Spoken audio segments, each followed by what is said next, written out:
La pollution liée au sac plastique fait des dégâts. Les communes de la côte basque font donc appel aux pêcheurs pour ramasser tous ces déchets. Ces marins traquent des bancs de déchets qui se déplacent de façon tout à fait irrationnelle. Pour ne pas s'élancer totalement au hasard, les détritus sont repérés par avion. Dépense colossale et pourtant il y a une solution. Les poubelles flottantes pour plaisanciers. Fallait le faire, hein. C'est une chose que vous faites souvent, ça? Oui, bien sûr. C'est devenu naturel, habituel? Tout à fait. Ça permet de respecter la mer. Et ben maintenant, je crois que ça rentre dans les mœurs. Les gens savent que ce sont des poubelles, donc il n'y a pas de problème. Et puis vous savez, les plaisanciers se parlent, se rencontrent dans le port, c'est le bouche à oreille, et ils sollicitent également les maires de leur commune afin qu'ils s'équipent de poubelles. Et l'Obel permet une application écologique personnelle sans grand effort. Voilà, les paquets d'appât et tout ça, ils jetaient tout ça en mer, ça se retrouve sur les plages, c'est vraiment dégoûtant. Aussi bien les bouteilles que les coulées dans le fond et tout ça. Je trouve que c'est plus propre d'avoir son sac poubelle et puis de le mettre dans ces poubelles-là, c'est pas tant. Franchement, on ramassait des morceaux de plastique, on les accroche aux hélices, tout ça, on a des pannes. Hein. Ça se retrouve aussi sur les plages? Ah oui, il y en a plein, des plastiques, des bouteilles, il y a de tout, toutes les saloperies. À titre indicatif, un mégot met 6 mois à se dégrader. Une boîte de conserve 100 ans, du plastique 100 à 500 ans. Quant aux sacs plastiques, les dauphins et les tortues les prennent pour des méduses, les avalent et en meurent d'occlusion intestinale. Il faudrait que les gens y mettent un peu du sien aussi. Hein.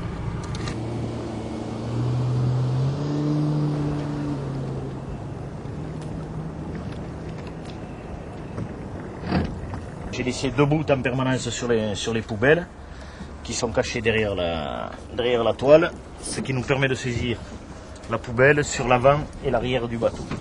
On ouvre la poubelle. Là, c'est très simple avec les élastiques.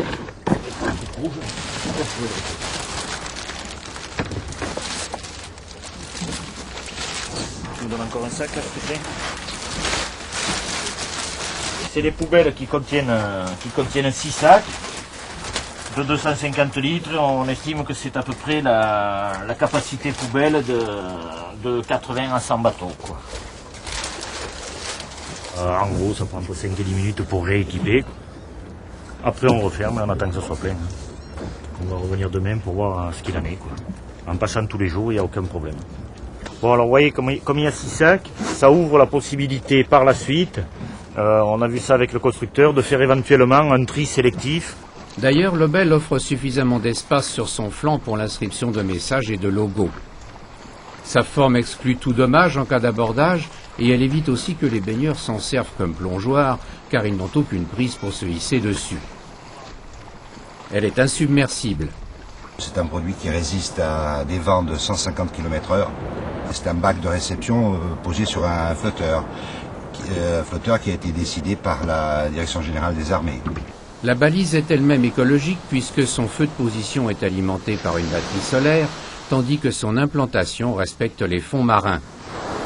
Lorsqu'on rencontre des fonds à herbage, nous avons une vis d'ancrage avec un flotteur, de manière à ce que la chaîne ne traîne pas dans les fonds et ne déracine pas l'herbe. Lorsqu'on rencontre des sols sablonneux ou rocailleux, nous jetons des corps morts. Obel traite le problème avant qu'il n'y ait pollution. C'est dans l'ordre logique des choses, surtout quand on voit certaines communes du littoral dépenser jusqu'à 500 000 € par an pour nettoyer leurs plages. Et c'est une condition indispensable au développement. C'est le Civonne qui a pris en charge d'installer ces poubelles en mer sur la rive sud.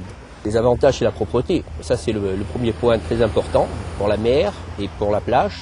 Et ensuite, ça peut apporter des nouveaux plaisanciers qui viennent s'ancrer dans la baie de Portich.